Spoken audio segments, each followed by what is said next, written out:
1975, Richard Nixon had resigned after the Watergate scandal, and his vice president, Gerald Ford, had assumed the presidency.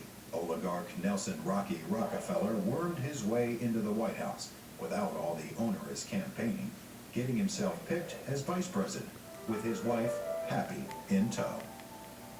By 1976, the oligarchs appeared to push polluted vaccine shots again, while creating laws for a boon over scientific property for the next decade.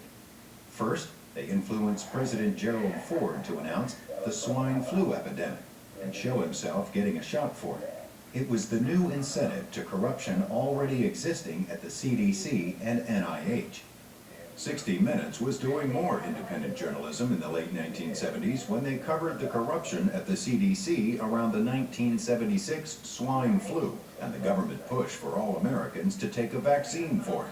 60 Minutes' Mike Wallace interviewed CDC whistleblower Dr. Michael Hatwick about running the program, and the CDC director who tried to cover up Hatwick's information on neurologic disorders caused by the vaccine in hundreds of people. And Washington decided that every man, woman, and child in the nation should get a shot to prevent a nationwide outbreak, a pandemic.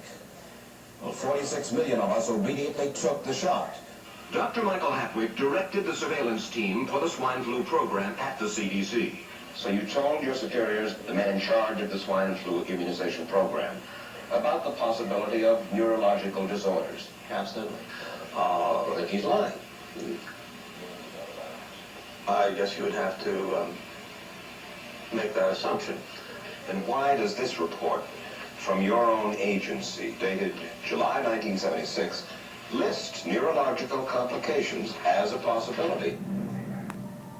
Nelson "Rocky" Rockefeller ended on a high note, if not happy. His wife, that is.